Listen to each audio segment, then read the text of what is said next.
저는 오늘 고난이 주는 은혜, 그런 주제로 말씀을 전하겠습니다. 제가 강원도 원주에 있는 하사관 학교에서 교육을 받을 때입니다. 주일날 사역병으로 나가서 하루 종일 야전 사업을 가지고 일을 하다가 오후 5시 반쯤 부대로 복귀했습니다. 그런데 오늘 교회 갈 사람 모여 소리가 들려서 야전 사업을 막사에 갖다 놓고 달려왔습니다. 그랬더니 거기 인솔자가 넌 오늘 사역병 다녀왔잖아. 네. 지금 저녁 식사해야지. 가서 밥 먹어. 저는 저녁 식사 안 해도 교회 가고 싶습니다. 그랬더니 야, 여기가 너네 안방이야? 네 마음대로 해? 밥 먹으라면 가서 밥 먹어.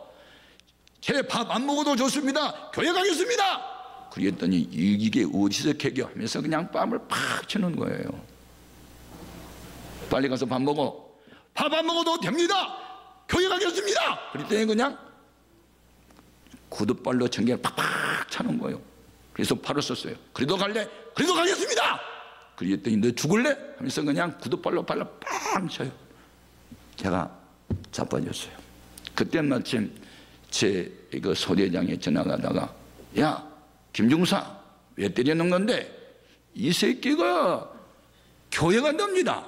그랬더니 그 소대장이 야 임마, 그렇게 얻어맞고 너 간다면 진짜야 보내. 그러니까 네, 보냈습니다. 그래가지고 제가 교회 갔잖아요. 그런데 그날 원주 시내에 있는 모 교회에 밤 예배를 갔는데요, 고난주간이 그리고 성찬식 하는 거예요. 찬송도 고난에 대한 찬송만 부르지, 말씀도 고난에 대한 말씀만 전하지.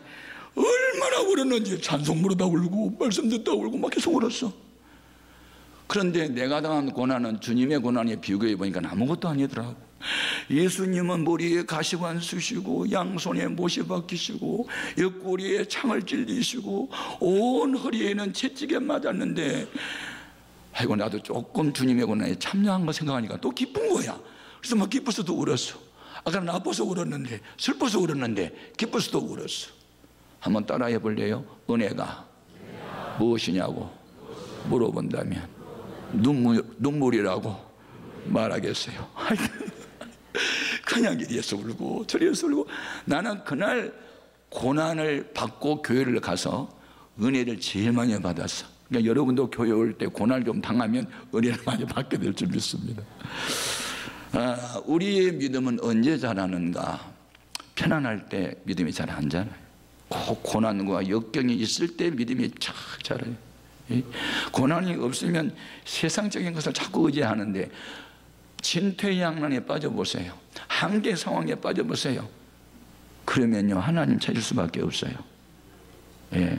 오늘 우리는 살아계신 하나님을 믿습니다.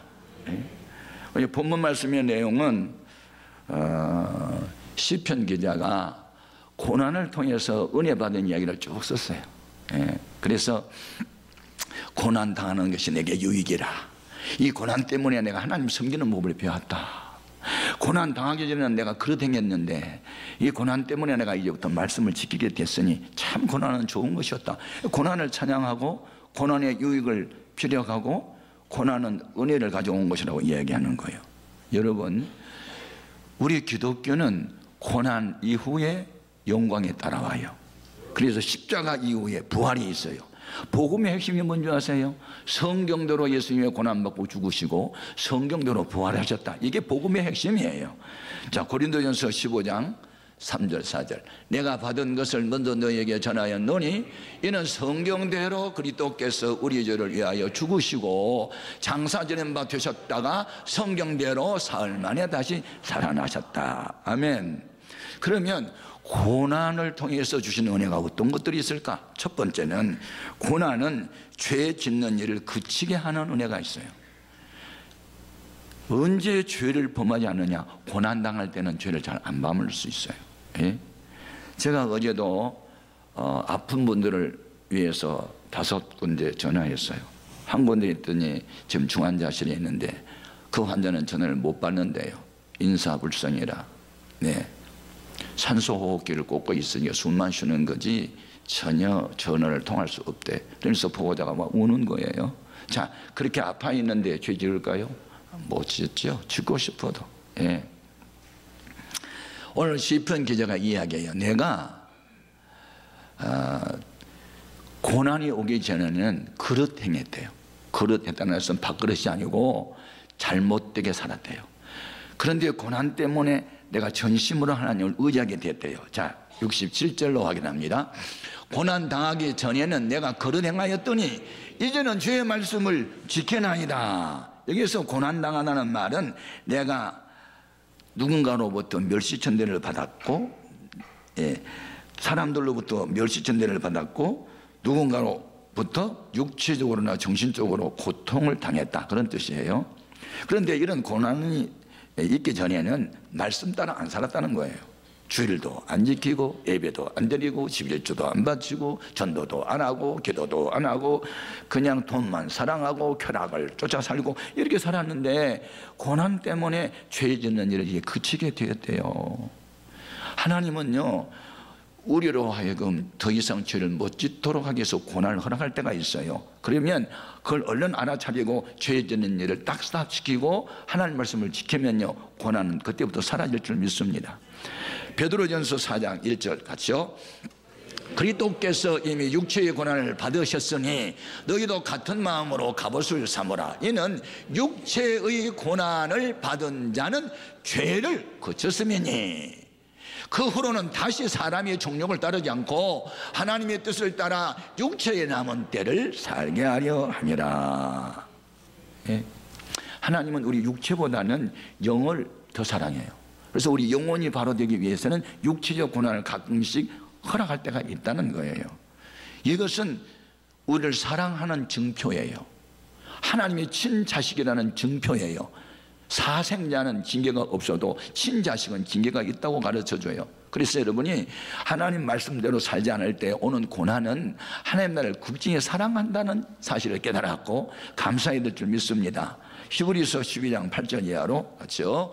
징계는 다 받는 것이거늘 너에게 없으면 사생자여 친아들이 아니니라. 또 우리 육신의 아버지가 우리를 징계하여도 공경하였거든 하물며 모든 영의 아버지께 더욱 복종하며 살려 하지 않겠느냐. 그들은 잠시 자기의 뜻대로 우리를 징계하였거니와 오직 하나님은 우리의 유익을 위하여 그의 거룩하심에 참여하게 하셨느니라. 무릇 징계가 당시에는 즐거워 보이지 않고 슬퍼 보이나 후에 그로 말미암아 연단받은 자들은 의와 평강의 열매를 맺느니라. 여러분, 남다른 고난이 혹시 있어요? 질병이나 자식 문제나 남편 문제나 경제 문제나 어떤 어려움이 있을 때 그때 하던 일선을 좀 멈추고 주님 앞에 나와서 기도하십시오. 사람이 계속 달릴 때는 보이는 게 별로 없지만 멈춰 서면 자기 자신을 볼 수가 있잖아요. 예? 우리 하나님은 사랑하는 사람들을 징계하세요. 예? 그래서 징계를 당할 때 주님을 생각하고 다시 믿음을 회복하면 죄로부터 오는 고난은 다 사라지게 하실 줄 믿습니다. 우리 주님은 우리가 넘어져도 여전히 사랑하고 죄를 범해도 여전히 사랑해요. 예수님은 죄인을 부르러 왔기 때문에 우리가 어떤 죄를 범해서도 금방금방 포기하지 않아요. 끝까지 사랑한 줄 믿습니다. 이전까지는 알지 못하거나 알면서도 믿음이 약해서 그릇 행한 사람이 있다 할지라도 이제부터라도 깨닫고 죄 짓는 일을 그만두고 이제 하나님께로 돌아오면 탕자가 아버지께로 돌아오니까 지난날의 잘못을 묻지 않고 영접해 준 것처럼 하나님이 우리를 그렇게 영접해 주실 줄 믿습니다. 그런데 안타까운 것은 그동안에 매를 많이 맞았거든요. 경제적으로도 육체적으로도 인간관계도 그렇게 매를 많이 맞았으면 이제는 얼른 돌아서야 되는데 여전히 자기 뜻대로 살아가면 그는 시련이 끝나지 않습니다. 시련이 언제 끝나느냐? 회개할 때 끝납니다. 자, 잠언서 1장 32절로 확인합니다. 어리석은 자의 퇴보는 자기를 죽이며 미련한 자의 안위는 자기를 멸망시키려니와 오직 내 말을 듣는 자는 평안히 살며 재앙에 두려움이 없이 안전하리라. 고난이 유익이다. 고난을 통해서 받은 은혜, 죄를 그치게 되는 은혜가 있고, 둘째는 고난은 마침내 풍부한 것을 얻게 하는 은혜가 있다는 것이죠. 신구약 성경에 나오는 하나님이 보다 더 귀하게, 더 크게, 더 많이, 더 오랫동안 쓰는 사람들이 특징이 있어요. 그들은 그냥 된 게 아니에요. 하나님의 강한 훈련을 시켰어요. 혹독한 훈련을 시켰어요. 그 훈련은 사람을 믿지 못하게 하는 훈련이고, 하나님만 의지하게 하는 훈련을 시켜요. 교만을 버리게 하고 겸손 훈련을 시켜요. 그래서 겸손한 자가 되고 말씀을 따라 순종하는 사람이 되고, 하나님만 의지하는 사람은요, 모든 것을 풍부하게 얻게 하시는 줄로 믿습니다. 하나님은 이스라엘 백성을 애굽에서 해방시키고 곧바로 가나안 땅으로 인도할 수 있었지만, 그들을 먼저 훈련을 좀 시키기 위해서 40년 동안 훈련을 시키죠. 훈련시킨 목적이 있었어요. 신명기 8장 1절 2절 같이요. 내가 오늘 명하는 모든 명령을 너희는 지켜 행하라. 그리하면 너희가 살고 번성하고 여호와께서 너희의 조상들에게 맹세하신 땅에 들어가서 그것을 차지하리라. 네 하나님 여호와께서 이 40년 동안에 네게 광야길을 걷게 하신 것을 기억하라. 이는 너를 낮추시며 너를 시험하사 내 마음이 어떠한지 그 명령을 지키는지 지키지 않냐 알려 하심이라. 아멘. 시련은 언제 끝나는가? 훈련은 언제 끝나는가? 교만했던 사람이 겸손해질 때, 불순종하는 사람이 순종할 때, 그때 시련이 끝나고 풍부한 것을 얻게 하실 줄로 믿습니다. 그런데 하나님은 어떤 사람들을 통해서 우리를 그렇게 시련과 연단을 시킬까요? 교만한 사람들을 통해서 우리의 인격을 짓밟을 때도 있고 우리를 멸시할 때도 있습니다. 오늘 본문에 시편기에도 그런 경험이 있다고 말합니다. 자, 69절 같이 봅니다. 교만한 자들이 거짓을 지어 나를 치려하였사오나 나는 전심으로 주의 법도들을 지키리이다. 네, 여러분들은 누군가로부터 멸시천대를 받아본 일이 있어요? 예, 무시당한 일이 있어요? 그때 여러분이 어떤 마음을 갖게 됩니까? 예. 저는 천막을 치고 개척을 시작하고 그 땅 주인이 와서 천막을 빨리 철거시키라 해서 오갈 데가 없어서 알고 보니까 어느 술집 사이에 반잣집 10평짜리가 있어서 그리로 들어갔는데, 오른쪽 술집은 김포집이고 왼쪽 술집은 예쁜이네인데 밤 예배가 안 됐습니다. 찬송을 우리 한 곡 부르고 설교해야 되는데 그거는 20곡 정도 유행가를 불러버리면 너무 시끄러워서 설교를 못해요. 그래서 야, 술집사에서 벗어나야 되겠다. 내가 신학교 다닐 때 날 많이 사랑하고 예뻐해 준 그 목사님을 좀 찾아가서 도움을 구해야지. 그리고 이제 찾아갔어요. 그랬더니 오죽 어려우면 찾아왔겠나. 그러면 다음 남성교회 연합회 헌신예배 때 와서 설교하면 그때 내가 헌금껏 넣어서 주겠다고 해서 갔잖아요.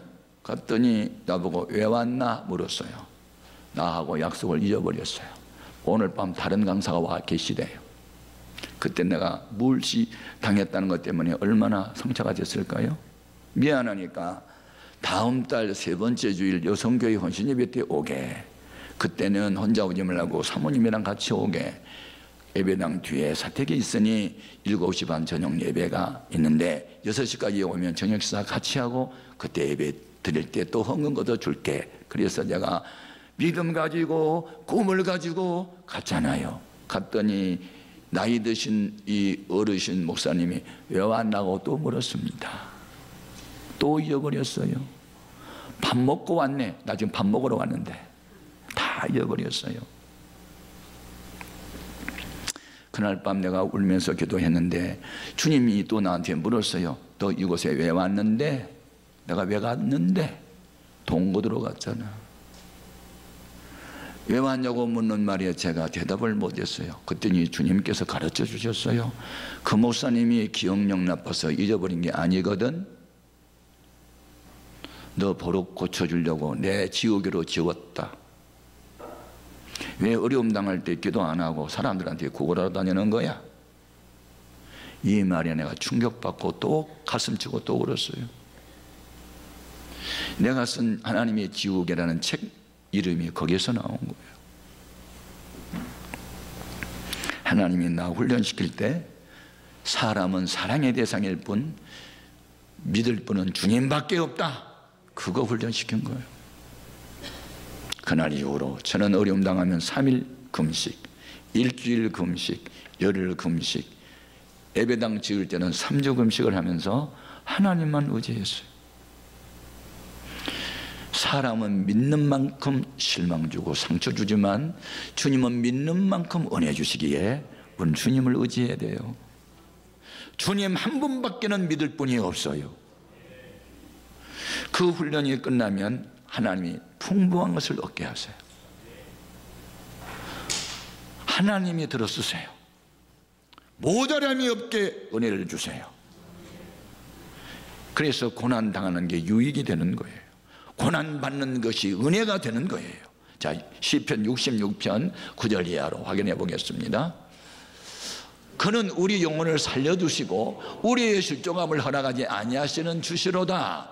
하나님이여, 주께서 우리를 시험하시되 우리를 단련하시기를 은을 단련함같이 하셨으며 우리를 끌어 그물에 걸리게 하시며 어려운 짐을 우리 허리에 메어 두셨으며 사람들이 우리 머리를 타고 가게 하셨나이다. 우리가 불과 물을 통과하였더니 주께서 우리를 끌어내사 풍부한 곳에 들이셨나이다. 아멘. 그때 당시에는 그 목사님이 미웠는데 나중에 깨닫고 보니까 그 목사님이 너무너무 고마웠어요. 그래서 이 은혜를 무엇으로 보답할고 생각하다가 우리 애가 약간 부흥됐을 때 부흥 강사님으로 모셨어요. 그리고 내가 최선을 다해서 섬겨드렸어요. 그랬더니 내 마음의 미움이 다 사라지게 됐어요. 내가 이렇게 착한 사람이요. 여러분, 하나님이 우리를 이렇게 아름답게 빚어갈 때는요, 사람들이 우리를 막 짓밟을 때가 있는데 그때 그 미워하지 말고 하나님이 이분을 조교로 쓰나 보다, 내가 훈련 속에 들어갔는데 조교가 나 훈련시키나 보다, 그렇게 생각하고 훈련 잘 받으면 유능한 병사가 될 거고 훈련 힘들다고 탈영하면 헌병이 또 와서 잡으러 갈 거니까 오늘 우리는 고난을 당할 때 하나님은 고난을 통해서 은혜 주시는 걸 생각하고 엎드려 기도를 해야 돼요. 아멘. 근데 어떤 사람은 고난이 올 때 주저앉아 버리거나 나오던 교회도 안 나와버리거나 신앙생활을 그만두거나 그러면 그 사람은 영원히 망하게 되는데, 고난을 속에서 고난을 딛고 일어서고 더 많이 기도하면 나중에 모든 것을 얻게 하신 줄 믿습니다. 자, 신명기 8장 15절 16절 같이요. 너를 인도하여 그 광대하고 위험한 광야 곧 불뱀과 정갈이 있고 물이 없는 건조한 땅을 지나게 하셨으며 또 너를 위하여 단단한 반석에서 물을 내셨으며 내 조상들도 아직 못하던 만나를 광야에서 내게 먹이셨나니 이는 다 너를 낮추시며 너를 시험하사 마침내 내게 복을 주려 하시면느니라. 따라합시다. 마침내 내게 복을 주려 하십니다. 이 하나님의 그 깊은 뜻을 우리가 모르고 고난당하면 하나님 어찌하여 나를 버리셨나이까, 외면하셨나이까, 아무렇게 하시나 사는 사람들은 잘 되고 나 바로 살려는데 고난이 오니까 그렇게 원망하지 않을 수 있어요. 하나님은 언제나 우리에게 선한 의도를 가지고 훈련을 시키세요. 이 비밀을 깨달았던 욥은 뭐라고 고백해요? 하나님이 날 단련하신 이후에는 내가 정금같이 나오게 될 것이다. 이 캄캄한 밤에 아침을 노래하는 그것이 믿음이요. 여러분, 어떤 고난과 역경이 있어도 환경을 탓하거나 남을 미워하지 않고 고난 중에 엎드려 기도하고 말씀을 전심으로 지켜 살면 때가 되면 풍부한 것을 얻게 되는 줄로 믿습니다. 그런데 이 교만한 사람들, 자기 생각에 뚫리는 사람들은 고난이 와도 깨닫지를 못해요. 왜 깨닫지 못할까? 마음이 살이 쪘대. 기름덩이가 가득해가지고 감각이 없대. 10절 말씀 같이 읽어볼까요? 그들의 마음은 살이 쪄서 기름덩이 같으나 나는 주의 법을 즐거워하나이다. 살아있는 사람은 감각이 있어도요, 죽은 사람은 감각이 없어요. 말씀을 전하고 찬송을 하고 기도할 때 신앙 양심이 살아있는 사람은 찔림이 있어요. 그래서 회개도 하고 또 그 말씀을 통해서 새 힘도 얻는데 영적으로 죽어 있으면 아무 감각이 없어서 자기 자신을 방임하는 일이 있어요. 그래서 오늘 우리는 어떤 경우에도 환난이 와도 감사의 제사를 드리고 하나님께 약속을 지키면서 환난 날에 부르짖어 기도하면 하나님의 손길이 나타나 건져주실 줄 믿습니다. 시편 50편 14절 이하입니다. 감사로 하나님께 제사를 드리며 지존하신 이에게 내 소원을 갚으며 환난 날에 나를 부르라. 내가 너를 건지리니 네가 나를 영화롭게 하리로다. 아멘. 세 번째, 고난이 주는 은혜가 어떤 것일까? 그것은 고난이 하나님을 더 잘 섬기는 법을 배워서 실천하게 하세요. 자, 71절 이와 같이요. 고난 당한 것이 내게 유익이라. 이런 말미암아 내가 주의 율례들을 배우게 되었나이다. 주의 입의 법이 내게는 천천 금은보다 좋으니이다. 자, 이게 결론이네요.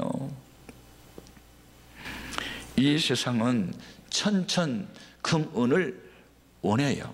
옛날 고대사의 금과 은은 돈이었어요. 그래서 돈 해요. 그런데 이 시편 기자가 깨달은 것은 돈보다 귀한 것은 주의 율례들을 배운 것, 하나님 말씀을 실천해 살아가는 것이 복 중의 복인데 금보다 더 귀한 것이라는 걸 깨달았어요. 아멘. 여러분, 돈보다 주님을 더 좋아하십시오. 더 사랑하십시오. 그러면요, 주님이 재물도 주세요. 잠언서 8장 18절 이하로 확인합니다. 부귀가 내게 있고 장관 재물과 공의도 그러하니라. 내 열매는 금이나 정금보다 나으며 내 소득은 순은보다 나으니라. 나는 정의로운 길로 행하며 공의로운 길 가운데로 다니나니 이는 나를 사랑하는 자가 재물을 얻어서 그 곳간에 채우게 하려 함이니라. 아멘. 예, 제가 지난 1월 첫 주간에 첫 주일에 모 교회에 헌신 예배를 인도하러 갔는데 그 교회 담임 목사님께서 사랑했어요. 오늘 우리 안수 집사님 한 분이 11조를 3억을 바쳤어요. 그러는 거예요. 그 얼마를 벌으면 3억을 바치죠? 그것도 모르면 언제 돈 벌겠냐. 30억을 벌어야 3억을 내죠. 맞아요? 그것도 모르는데 어떻게 사업을?